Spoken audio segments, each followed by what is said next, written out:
students, today we are here with the polyhalogen compounds. Today we will discuss what is the polyhalogen compounds and its application and its uses. So there are compounds containing more than one halogen atom is known as the polyhalogen compounds.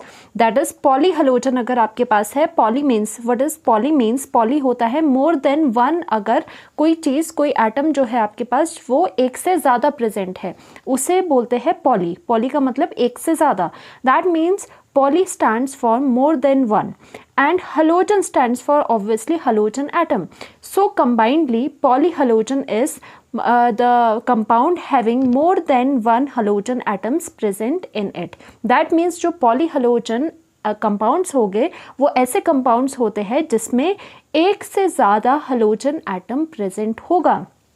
एक नहीं, एक से ज़्यादा होना चाहिए, poly उसी के लिए यूज़ होता है. तो ऐसे कंपाउंड्स अब हम पढ़ने वाले हैं और ये चैप्टर का आपका लास्ट है. तो ये थोड़ा जो आपका पॉलीहलोजन कंपाउंड है ये उतना इम्पॉर्टेंट नहीं है, बट फिर भी आप इससे गो थ्रू हो जाना. हर एक जो आपको कंपाउंड करवाया जाएगा उसमें 2 या 3 बातें आपको याद रखने की है. समटाइम्स नीट एंड जेईई में यहाँ से एक एक क्वेश्चन कभी कभार आ जाता है, बाकी ये उतना वैसे इम्पॉर्टेंट नहीं है. तो देखो पॉलीहलोजन क्या है, more than one halogen atom present है जिसमें CH2Cl2, जैसे एग्जांपल क्या हो गया CH2Cl2 और CCl2 एंड F2. अब क्या है इसमें, क्या है कि यहाँ पर क्लोरीन, एक क्लोरीन नहीं है, इंस्टेड ऑफ वन यहाँ पर 2 क्लोरीन है, तो ये भी कैटेगरी किस में आएगा, पॉलीहलोजन में. And other is CCl2 and F2. अब यहाँ पर देखो, यहाँ पर जो हलोजन्स है वो 2 टाइप के हैं और एक से ज़्यादा प्रेजेंट है. अब पॉलीहलोजन्स में भी या तो आपके पास एक से ज़्यादा एटम्स जो हम बोल रहे हैं वो या तो वो सेम एटम के हो गए, या तो उसमें सेम हलोजन होगा, जैसे क्लोरीन 2 प्रेजेंट है, या फिर ऐसे भी हो सकता है कि उसमें मिक्स्ड हलोजन्स भी हो सकते हैं, जैसे कि फ्लोरीन एंड क्लोरीन साथ में है और वो एक से ज़्यादा है. तो ऐसे वाले कंपाउंड्स भी आपके पॉलीहलोजन्स कहलाते हैं. और ख़ासकर जो ये मिक्स्ड वाले होते हैं इन्हें क्या कहा जाता है, क्लोरोफ्लोरोकार्बन्स. ये बहुत इंपॉर्टेंट होता है, क्लोरोफ्लोरोकार्बन्स, CFCs कहा जाता है इसे, जो कि आपके फ्रियॉन्स, इन्हें फ्रियॉन्स भी कहा जाता है, जो कि आप आगे पढ़ोगे.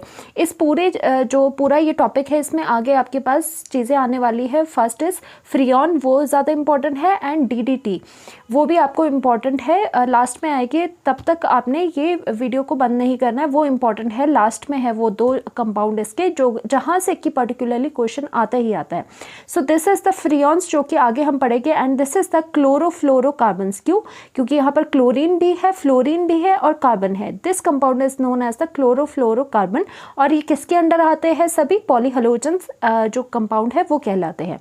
Now many polyhalogen compounds are used in industry and agriculture.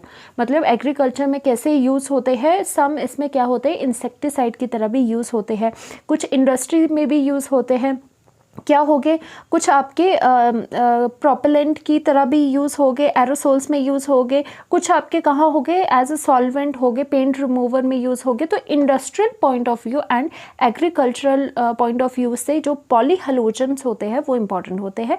So one by one हम डिस्कस करेंगे जो कि इम्पॉर्टेंट है. वैसे तो पॉलीहलोजन्स बहुत सारे हो सकते हैं, बट जो इम्पॉर्टेंट है वो हम डिस्कस करेंगे.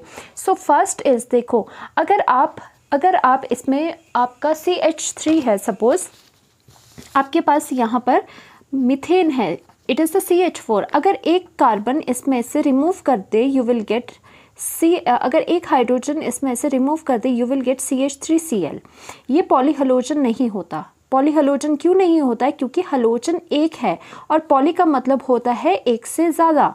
तो यहाँ पर इसको और सब्सटीट्यूट करेंगे तो CH2Cl2 जो पहला है आपका, पहला इसका पॉलीहलोजन ये होगा CH2Cl2. तो वहीं से शुरुआत करते हैं CH2Cl2 से, और इसका नाम क्या है, डाइक्लोरोमीथेन. डाइक्लोरोमीथेन क्यों, क्योंकि ये मीथेन से बना था, क्योंकि CH4 यहाँ पर लगे थे, मीथेन से बना था. और मीथेन के जब 2 हाइड्रोजन की जगह हमने क्लोरीन लगाया तो आपके पास ये कंपाउंड बना, इसीलिए इसे कहा जाता है डाइक्लोरोमीथेन, कि 2 क्लोरीन है लगा हुआ किसमें, मीथेन में, फिर जाके ये बना है. So this is the dichloromethane. और इसका एक और नाम होता है, दोनों ही सेम है, एक होता है methylene chloride.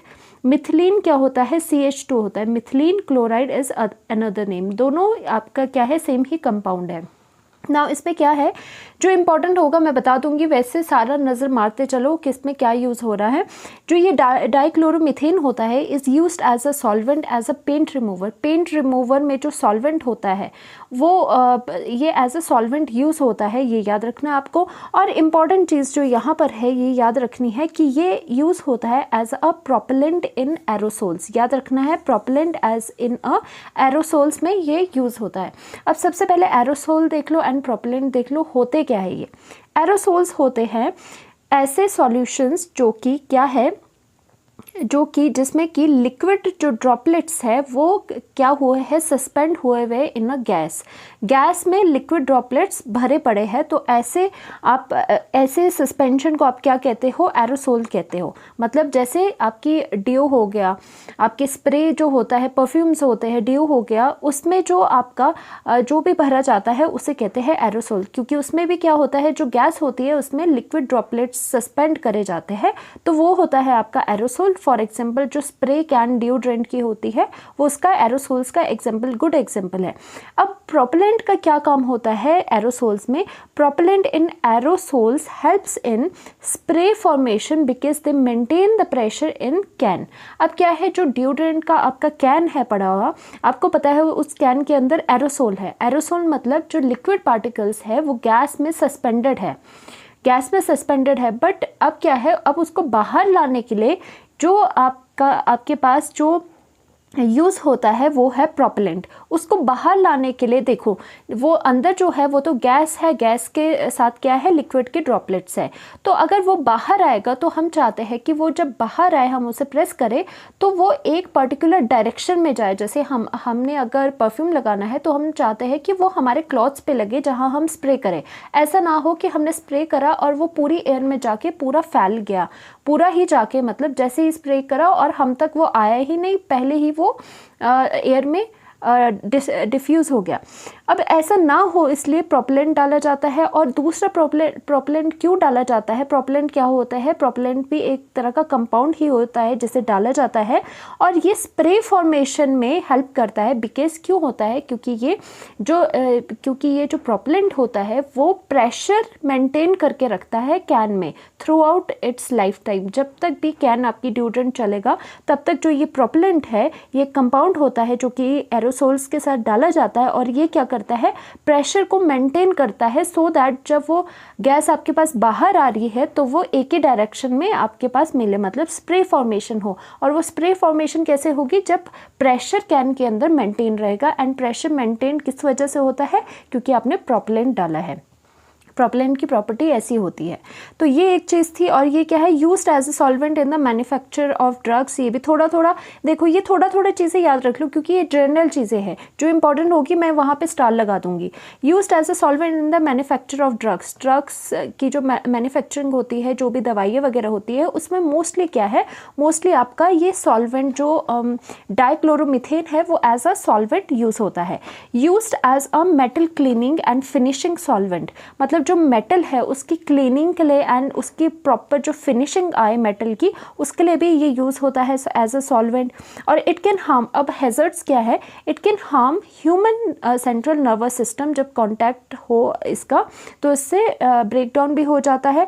Exposure to lower level of CH2Cl2 in air can cause slightly impaired hearing and vision. मतलब इम्पेयर्डनेस किस में आती है, हेयरिंग में, सुनने में और दिखाई देने में फ़र्क पड़ जाता है अगर लोअर एक्सपोजर होगा इसका।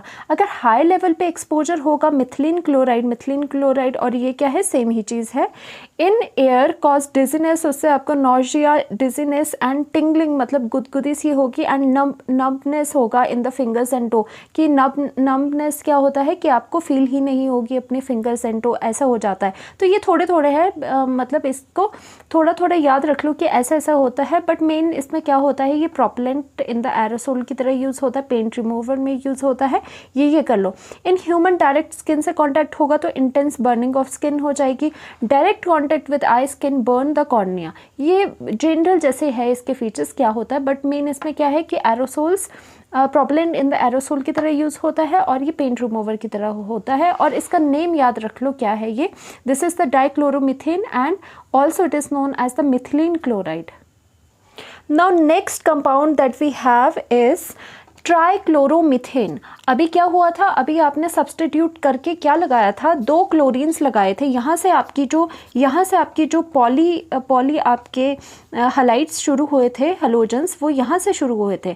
अब जो सेकंड आएगा, सेकंड आप क्या कर सकते हो कि जो एक हाइड्रोजन है उसकी जगह आप एक और क्लोरीन लगा दो, तो ये टोटल क्लोरीन आपके CHCl3 बन जाएगा। अब ये वाले कंपाउंड पे हम डिस्कशन करेंगे। अब जो नेक्स्ट कंपाउंड आएगा, नेक्स्ट कंपाउंड में हम क्या करेंगे, जो रिमेनिंग हाइड्रोजन है उसको भी हम हटा देंगे और क्लोरीन लगा देंगे, तो नया कंपाउंड आपके पास जो पॉली हलोजेंस हो गए वो CCl4 बनेगा।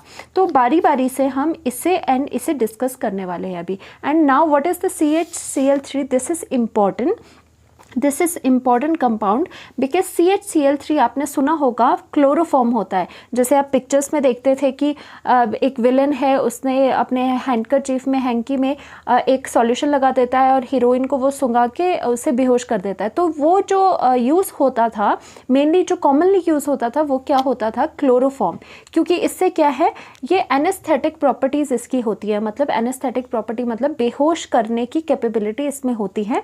Chloroform is, it's formula is CHCl3, very important, आपको याद होना चाहिए। देखो, क्लोरोफॉर्म आपका CHCl3 है। अगर आइडोफॉर्म भी आपको लिखना है तो बस CHCl की जगह आप I लिखोगे, तो आइडोफॉर्म का क्या फॉर्मूला हो जाएगा, CHI3।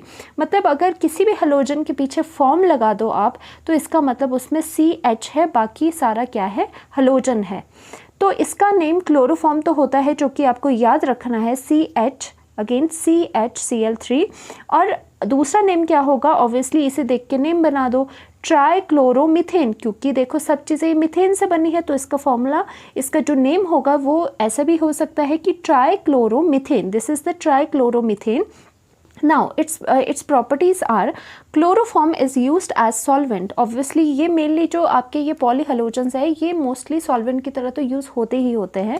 These are used in solvent, क्योंकि आपको पता होगा कि जो आपके ये हलोजेंस होते हैं ये वाटर में कम सॉल्युबल होते हैं, बाकी जो ऑर्गेनिक मैटर होता है उसमें ज़्यादा सॉल्युबल होते हैं।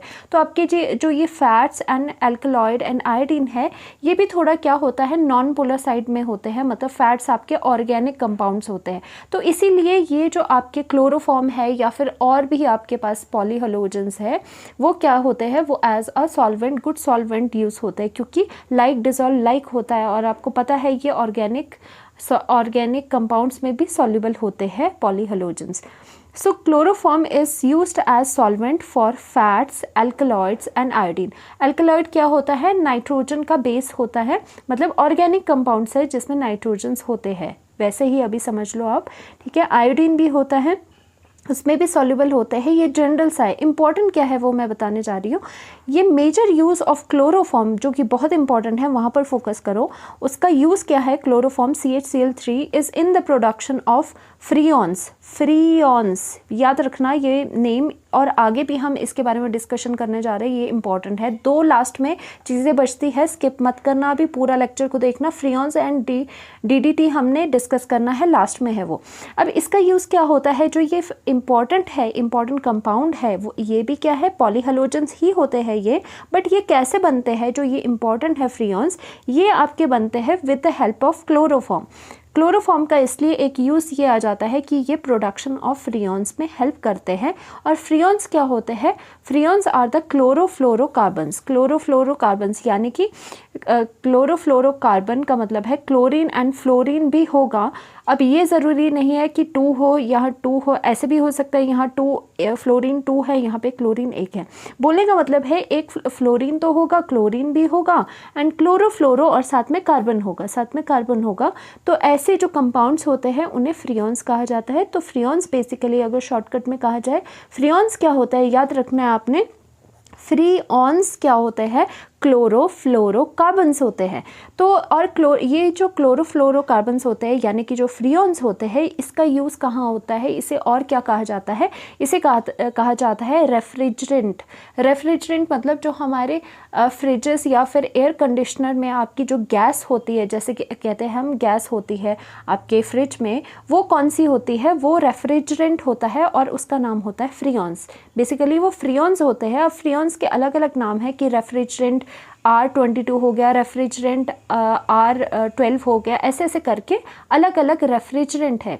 जैसे फ्रियॉन में जो रेफ्रिजरेंट R22 है वो कौन सा है, CHF2Cl, कि उसमें फ्लोरीन 2 है एंड क्लोरीन 1 है। आपको अगर फ्रियॉन है या फिर रेफ्रिजरेंट लिखा है, ये तो आपको पता होगा कि ये तीनों चीज़ें आपस में मिलती जुलती है, फ्रियॉन्स, क्लोरोफ्लोरोकार्बन्स एंड रेफ्रिजरेंट। ये जो तीनों चीज़ें हैं ये ट्रायंगल में, ये एक ही बात है, याद रखना। ये जो तीनों चीज़ें हैं ट्रायंगल में, याद रख लो, ये एक ही बात है, फ्रियॉन्स, क्लोरोफ्लोरोकार्बन, रेफ्रिजरेंट। अब क्या होगा, रेफ्रिजरेंट R22 पर्टिकुलरली CHF2Cl होगा। रेफ्रिजरेंट 12 जो होता है, जो कि ईजी भी है लर्न करने में, R12 कौन सा होगा, जिसमें कि कार्बन के साथ आपके क्या लगे होंगे, Cl2 एंड F2 लगे होंगे, दो लगे होंगे। ये आपके रेफ्रिजरेंट्स हो गए, जो कि एयर कंडीशनर और आपके कहाँ यूज़ होते हैं, फ्रिज में यूज़ होते हैं as a gas. It was once use as a general anaesthetic. ये भी इंपॉर्टेंट है, देखो एक ये इंपॉर्टेंट हो गया। सेकंड ये होता है क्योंकि आपने देखा था मूवीज़ में कि बेहोश करने के लिए जो फ्लूइड डाला जाता है वो यही था, जनरल एनेस्थेटिक के लिए, मतलब बेहोश करने के लिए इन द सर्जरी पहले यूज़ करा जाता था बहुत ही। बट अभी क्या है, now it is being replaced by less toxic safer anaesthetic such as ether. अब इसकी जगह किसने ले लिए, ईथर ने, क्योंकि वो लेस टॉक्सिक भी ज़्यादा नहीं है और क्या है, क्वाइट सेफ़र भी है। इसीलिए पुराने ज़माने में एनेस्थेटिक के लिए सबसे ज़्यादा जो वाइडली यूज़ होता था वो क्या था, वो CHCl3 था, क्लोरोफॉर्म था। Now it is being replaced by the ether. Ether is much safer and less toxic in nature. तो ये दो चीज़ें आपको क्लोरोफॉर्म की याद रखनी है, एनेस्थेटिक की तरह यूज़ करते थे एंड आपके फ्रियॉन्स की प्रिपरेशन में, फॉर्मेशन में यूज़ होता है। और ये आगे देखिए कैसे यूज़ होता है। Inhaling chloroform vapours depresses the central nervous system. तभी वो ज़्यादा अब यूज़ नहीं करा जा रहा है क्योंकि ये सेफ़ नहीं था, क्योंकि इससे सेंट्रल जो नर्वस सिस्टम था उसमें क्या इम्बैलेंस आ रहा था उसकी वजह से। Chloroform, this is also important point, chloroform is slowly oxidise, very very important. These 3 points are very very important. बाकी चाहे आप एक नज़र मार लो चल पड़ेगा। Chloroform is slowly oxidised by air in the presence of light to an extremely poisonous gas, that is carbonyl chloride, and this carbonyl chloride gas is also known as the phosgene। देखो chloroform को का ज़्यादा use इसलिए भी नहीं करा गया, important चीज़ है, क्योंकि क्लोरोफॉर्म को अगर एयर मिल जाए, क्योंकि एयर की बात क्यों हुई, क्योंकि एयर से इससे O2 मिल जाएगा। क्लोरोफॉर्म को अगर एयर मिल जाए और लाइट मिल जाए, दो चीज़, एयर एंड लाइट, या फिर मोर पर्टिकुलरली ऑक्सीजन मिल जाए एंड उसको लाइट मिल जाए, this is the chloroform, this is the chloroform. अगर क्लोरोफॉर्म को आप लाइट मिल जाए एंड ऑक्सीजन मिल जाए तो ये कन्वर्ट हो जाता है ऐसी गैस में that is highly poisonous and this gas is known as the phosgene. अब देखो फॉस्फीन नहीं है, फॉस्जीन है। Phosgene is COCl2। फॉस्जीन का अदर नेम क्या है, कार्बोनाइल क्लोराइड, क्योंकि CO is the carbonyl, Cl is the chloride. So phosgene का अदर नेम है कार्बोनाइल क्लोराइड। आपको ये याद रखना है क्लोरोफॉर्म में कि अगर इससे एयर मिल जाए, एयर मतलब कि ये ऑक्सीडाइज हो जाए, क्योंकि एयर में O2 होता है और O2 से क्या होता है, ये ऑक्सीडाइज हो जाता है। और यहाँ पर भी आप देख सकते हो कि यहाँ पर क्या हो रहा है, ऑक्सीजन का एडिशन हो रहा है, ऑक्सीजन लग रहा है। तो एडिशन ऑफ ऑक्सीजन क्या होता है, ऑक्सीडेशन। हम बोल सकते हैं कि क्लोरोफॉर्म क्या होता है, लाइट और एयर की प्रेजेंस में जल्दी से ऑक्सीडाइज्ड हो जाता है in the poisonous gas that is the phosgene. So इसको प्रिवेंट करने के लिए क्या करा जाता है, जो इसके कंटेनर होते हैं जिसमें क्लोरोफॉर्म होता है उसको ऊपर तक फिल करा जाता है, उसे कभी भी हाफ फिल्ड नहीं छोड़ते, क्योंकि अगर हाफ फिल्ड होगा तो उसमें क्या होगा कि उसमें जो हाफ वाले एम्प्टी स्पेस होगा उसमें एयर भर जाएगी। और दूसरी चीज़ उसको फुली फिल्ड कर देते हैं। दूसरी चीज़ क्या होता है, उसे डार्क कलर के कपड़े से उसे ढक देते हैं सो दैट वहाँ तक लाइट ना पहुँचे, क्योंकि ये दोनों चीज़ें अगर वहाँ तक पहुँच गई तो ये कन्वर्ट हो जाएगा फॉस्जीन में, that is highly poisonous. That is why chloroform is stored in closed dark coloured bottles. Closed भी होने चाहिए सो दैट एयर ना आए, डार्क कलर बॉटल्स होनी चाहिए, या फिर उसके ऊपर कपड़ा रख दो डार्क कलर का, या फिर बॉटल ही क्या होनी चाहिए, डार्क होनी चाहिए, which is completely filled so that air is kept out. So ये प्रिकॉशंस हो गए जो कि ये देखने हैं क्लोरोफॉर्म के लिए हमने। एंड नेक्स्ट आता है क्लोरोफॉर्म हो गया। अब हमने क्या करा कि अगर हम CHCl3 होता था क्लोरोफॉर्म, अगर क्लोरीन की जगह वहाँ I लिखते एंड CHI3 क्या हो जाएगा, this is the iodoform, this is the iodoform CHI3 and इसका नाम क्या होगा, ट्राई आइडोमिथेन। इसे ट्राई आइडोमिथेन भी क्यों कहा जाता है, क्योंकि मीथेन से बना है। मीथेन में अगर 3 आयोडीन लगा दे तो क्या बनेगा, triiodomethane, which is also known as the iodoform. तो जैसे क्लोरोफॉर्म था वैसे ही यहाँ पर आइडोफॉर्म है। तो जल्दी से इसकी भी इंपॉर्टेंट चीज़ें देख लेते हैं। It was earlier used as an antiseptic. अब इसमें मेन चीज़ क्या आ गई जो आपको याद रखनी है कि ये पहले यूज़ किस तरह से होता था, एज एन एंटीसेप्टिक। जहाँ चोट लग जाएगी एंटीसेप्टिक के तौर पे इसे यूज़ करा जाता था। But the antiseptic properties are due to the liberation of free iodine and not due to iodine itself. Iodine itself नहीं होगा। देखो क्या है कि हमने देखा पहले ये एंटीसेप्टिक प्रॉपर्टी, इससे इसकी एंटीसेप्टिक प्रॉपर्टी होती थी, इसे एज अ एंटीसेप्टिक यूज़ करा जाता था। फिर हमने देखा कि जो एंटीसेप्टिक प्रॉपर्टी है वो किसकी वजह से है, वो फ्री आयोडीन की वजह से है, फ्री आयोडीन की वजह से है, not due to iodine itself. मतलब इसके अंदर कुछ ऐसी मैकेनिज्म जब होगी तो हमने देखा जो फ्री आयोडीन इसमें हमें मिल रहा था वो एंटीसेप्टिक प्रॉपर्टीज़ देता है। तो हमने क्या सोचा कि due to its objectional smell, इसकी जो स्मेल होती है, जो आयोडोफॉर्म की स्मेल होती है वो बहुत ही बेकार होती है। तो हमने क्या करा कि जिसमें फ्री आयोडीन है, अदर फार्मूलाज, अदर कंपाउंड्स जिसमें हमें ये मेन चीज़, तो मेन प्रॉपर्टी जो एंटीसेप्टिक की थी वो तो फ्री आयोडीन की थी। हमें आयोडीन एंटीसेप्टिक क्यों यूज़ हो रहा था, बिकॉज ये फ्री आयोडीन आपको दे रहा था।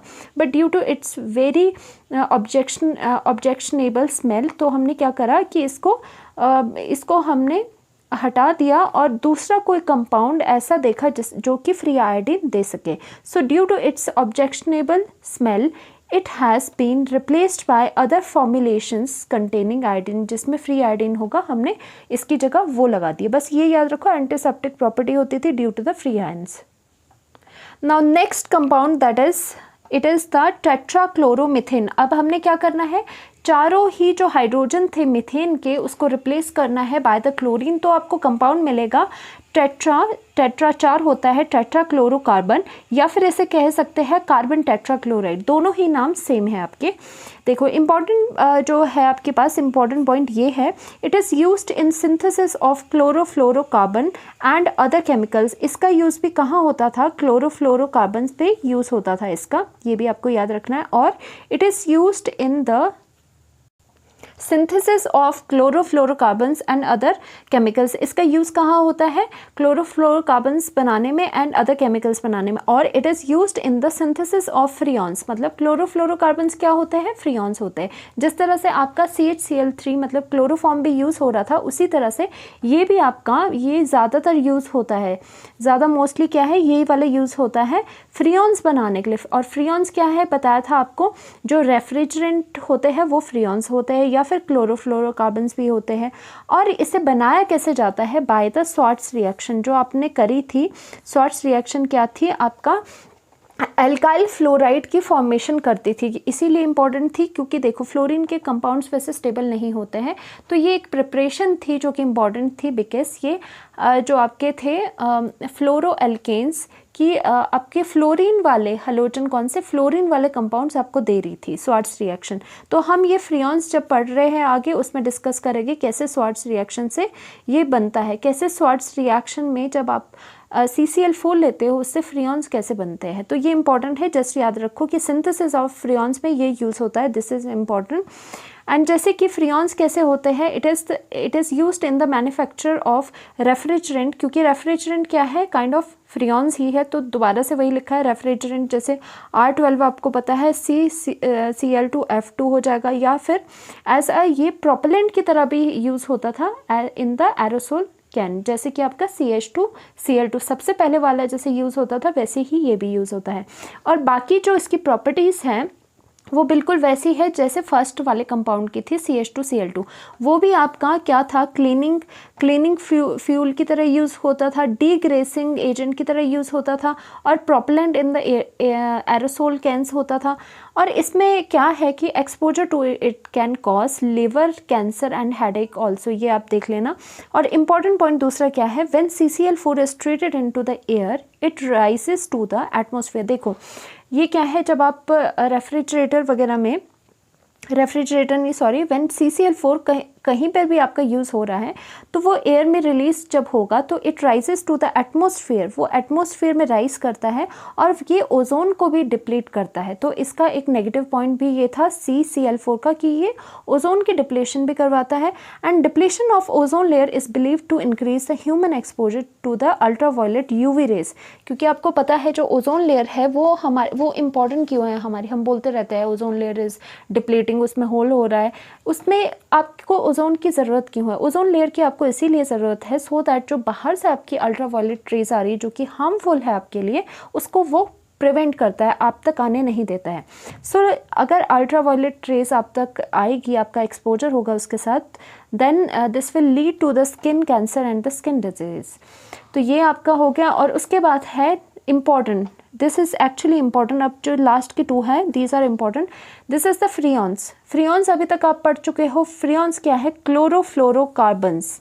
क्लोरोफ्लोरोकार्बन्स किसके? मीथेन या इथेन के are collectively known as freons. देखो जो मीथेन है आपका CH4 और जो इथेन है CH3, उसमें अगर आप रिप्लेस करते हो उनके हाइड्रोजन को फ्लोरीन एंड क्लोरीन से, मतलब कहीं पर भी मीथेन एंड इथेन में अगर क्लोरीन फ्लोरीन साथ में है तो वो क्लोरोफ्लोरोकार्बन कहलाएंगे। और क्लोरोफ्लोरोकार्बन ही क्या है? फ्रियॉन्स। इसीलिए बिल्कुल अगर आपको शॉर्ट में देखना फ्रियॉन्स क्या है, freons are the chlorofluorocarbons.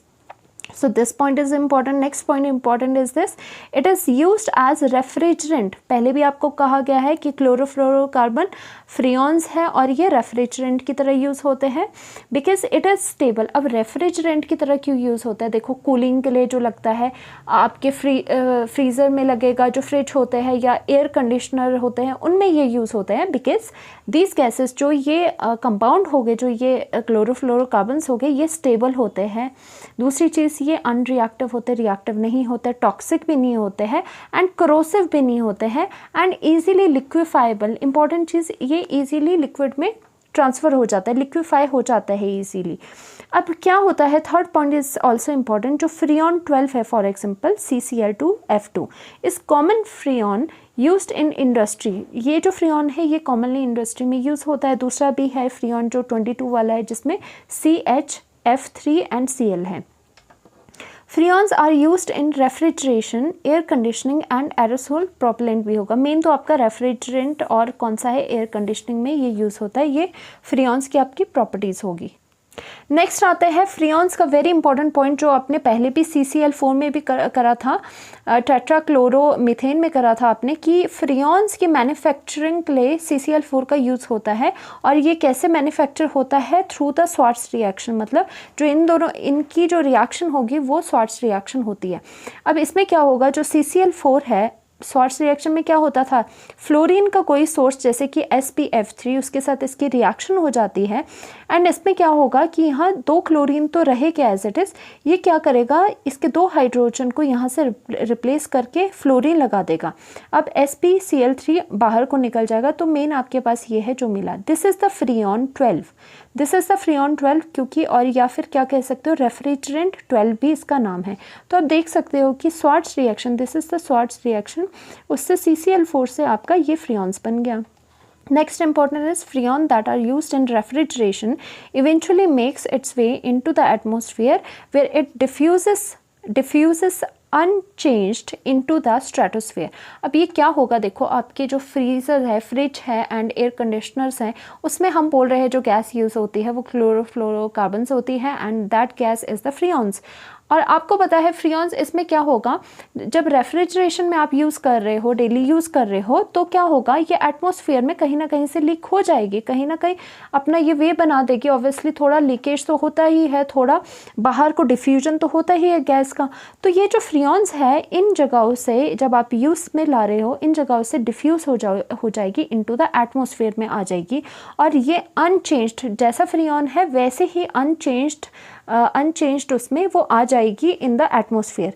Into the atmosphere अगर आ गई तो वो स्ट्रेटोस्फेयर तक भी पहुंच जाएगी। तो इन द स्ट्रेटोस्फेयर अब क्या होगा कि जो फ्रियॉन है इस एबल, वैसे हमने क्या कहा था कि जो फ्रियॉन होते हैं वो रिएक्टिव नहीं होते हैं, नॉन टॉक्सिक होते हैं, ऐसा करा था।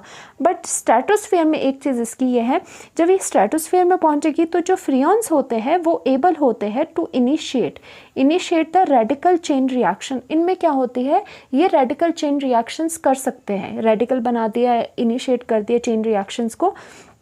तो क्या करेगा, that can imbalance the ozone level. तो वो ओजोन जो O3 होता है उसको इम्बैलेंस कर देता है, उसको अफेक्ट करता है, क्योंकि ओजोन में भी जो रिएक्शन होती है वो भी रेडिकल रिएक्शन होती है, चेन रिएक्शन होती है। इसीलिए ये इनिशिएट करता है, शुरुआत ये करता है रेडिकल चेन रिएक्शन की। इसकी वजह से आपका जो ओजोन का लेवल है वो इम्बैलेंस होगा और ओजोन आपकी डिप्लीट होगी।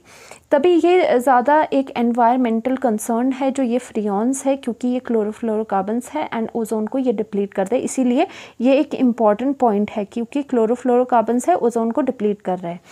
Next is last point is the DDT। This is also important. ये फ्रियॉन्स एंड जो DDT है ये इम्पॉर्टेंट है।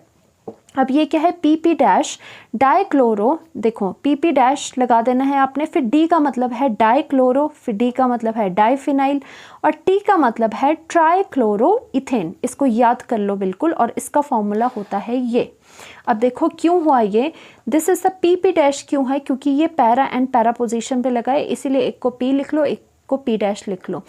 तो इसमें क्या होगा, अब देखो D से क्या होता था, डाइक्लोरो, इसका मतलब है डाइक्लोरो, 2 क्लोरीन यहाँ पर लगे हुए हैं, डाइक्लोरो डाइफिनाइल। और ये जो बेंजीन रिंग जब सब्सटीट्यूटेड होती है उसे फिनाइल कहा जाता है, नॉट बेंजीन। इसीलिए क्या लिखा, डाइक्लोरो डाइफिनाइल की 2 क्लोरीन है, 2 फिनाइल रिंग है, यहाँ तक आगे नेम में हम डाइक्लोरो डाइफिनाइल। अब क्या हो जाएगा, ट्राइक्लोरो, ट्राइक्लोरो बोला गया है इसको, 1 2 3 ट्राइक्लोरो है। एंड अब बोला गया है इथेन। अब देखो, अब जो ये क्रॉस कर रहा है ये ऐसे ही क्रॉस नहीं कर रहा है, क्योंकि आपको पता है जहाँ क्रॉसिंग होती है ये पॉइंट्स होते हैं, ये रिप्रेजेंट करते हैं कार्बन को। तो एक्चुअल में इसमें जो चेन होगी कार्बन की, बचा क्या, जो ये है फिनाइल्स, उसका हमने नेम ले लिया, हमने बोला डाइक्लोरो है, डाइफिनाइल है, और इसका भी हमने नेम ले लिया, हमने कहा ट्राइक्लोरो है, ट्राइक्लोरो है, क्लोराइड है, ट्राइक्लोरो है। बट हमारा क्या बच गया, हमारी ये चेन बच गई कार्बन की। और कार्बन कितने हैं यहाँ पर, this is 1 carbon, this is 2 carbon, and 2 carbon को आप क्या कहते हो, ईथ, और सिंगल बॉन्ड्स है तो इथेन आए, इसीलिए इसका नाम क्या पड़ा, dichloro diphenyl trichloro meth eth ethane. तभी इसका नाम ये है। और ये नीट वगैरह में एक बार आया है कि DDT का स्ट्रक्चर कौन सा है, इसलिए ये स्ट्रक्चर याद कर लो, दिस इज इम्पॉर्टेंट स्ट्रक्चर। ये MCQs में भी पूछा गया है आपसे, स्ट्रक्चर्स अलग अलग बनाया गया, DDT कौन सा है। और ये जो आपका यहाँ पे क्रॉसिंग हो रही है इसको ध्यान में रखना, क्योंकि यहीं से ये छेड़छाड़ करते हैं। तो देखो DDT आपने पता लगा दिया कि होता क्या है। अब इसका कंट्रीब्यूशन क्या, ये है क्या, DDT was the first chlorinated organic insecticides. Insects को मारने के लिए जो ऑर्गेनिक इंसेक्टिसाइड था वो भी कौन सा, क्लोरीनेटेड, जिसमें कि क्लोरीन इन्वॉल्व था, वो ऐसा फर्स्ट इंसेक्टिसाइड था DDT। So DDT was the first chlorinated organic insecticide. Mainly DDT क्या है, ये एक इंसेक्टिसाइड है।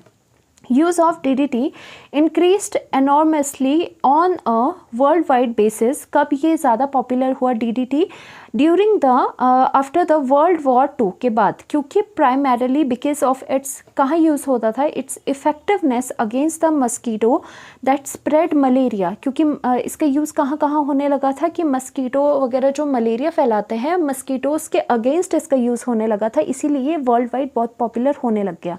और दूसरा लाइस जो होती है, जुएँ होती है जो उससे बीमारी फैलाती है, उसको कंट्रोल करने के लिए इसका यूज़ हो गया था। और ये थाइफस जो होता है, टाइफस होता है, जैसे प्रोनाउंस कर लो, ये इन बीमारियों को रोकने के लिए डीडीटी का वर्ल्ड वाइड यूज़ होने लगा था, इसीलिए यहाँ से ये पॉपुलर होने लग गई थी। अब हुआ क्या लास्ट में, many species of insect develop resistance toward DDT and was toxic toward the fish. देखो, एक तो ये देखा गया बाद में कि ये जो था, ये फिशेस में क्या था, टॉक्सिक नेचर उनमें ला रहा था, फिश के लिए ये टॉक्सिक था, इसलिए बाद में इसे बैन कर दिया गया। और दूसरा क्या था कि इंसेक्ट पहले तो इससे मर रहे थे, पहले तो ठीक था, ठीक चल रहा था कि जो इंसेक्ट थे वो कंट्रोल हो रहे थे, मर रहे थे। बाद में क्या होता है, जो एक ही चीज़ अगर किसी चीज़ को दो तो वो दूसरी उस चीज़ के लिए रेसिस्टेंस डेवलप कर देती है अपने एनवायरनमेंट में। अब क्या होगा कि many species of insects develop resistance toward DDT, वो रेसिस्टेंस करने लगी और उतना इफेक्टिव नहीं हुआ उन इंसेक्ट पे। और दूसरा, फिश के टुवर्ड ये टॉक्सिक थी। तो ये इम्पॉर्टेंट क्या है, इम्पॉर्टेंट तो इसमें ये है कि क्या है, ये ऑर्गेनिक इंसेक्टिसाइड है, क्लोरिनेटेड। बाकी ये थोड़ी थोड़ी कहानी है, आप थोड़ा थोड़ा देख लो इसे। केमिकल स्टेबिलिटी ऑफ डीडीटी, और दूसरी क्या चीज़ है, केमिकल स्टेबिलिटी ऑफ डीडीटी होती है, ये केमिकली स्टेबल होता है, and it's fat solubility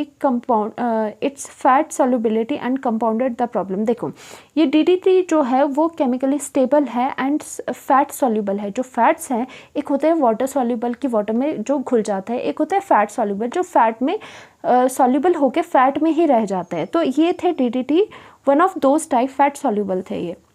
Now DDT is not metabolized rapidly and deposited in fatty tissue. इसका मतलब देखो, डीडीटी जो था, एनिमल्स हो गया चाहे ह्यूमन बींग हो गया, क्योंकि अगर कहीं ना कहीं एनवायरनमेंट में डीडीटी यूज़ कर रहे हो तो कहीं ना कहीं आप ह्यूमन तक भी आएगा और वो उसका असर किस पे, एनिमल्स पे भी पड़ेगा। तो क्या होने लगा कि धीरे धीरे देखा गया कि जो डीडीटी है उसको वो इट इज़ नॉट मेटाबोलाइज्ड, मतलब वो मेटाबोलाइज्ड नहीं हो रहा था, मतलब डाइजेस्ट भी नहीं हो रहा था। इस तरह से देखो कि उसका फैटी टिश्यू में अगर वो चला गया, क्योंकि ये फैट सॉल्युबल था, तो वो फैटी टिश्यू में ही डिपॉजिट होके रह जा रहा था, जिसकी वजह से प्रॉब्लम आने लगी।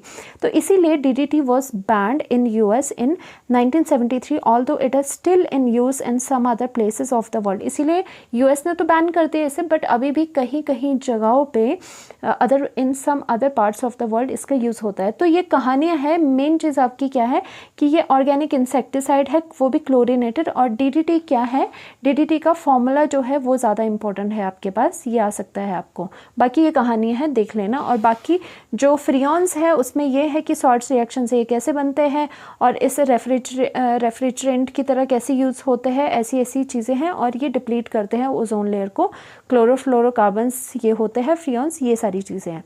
सो यहाँ पर आपका ये चैप्टर ही पूरा कंप्लीट हो चुका है। सो अगर इससे रिलेटेड कोई भी आपकी क्वेरीज है, डाउट्स हैं, तो आप कमेंट सेक्शन में मुझसे पूछ सकते हो। So thank you so much, do like and subscribe.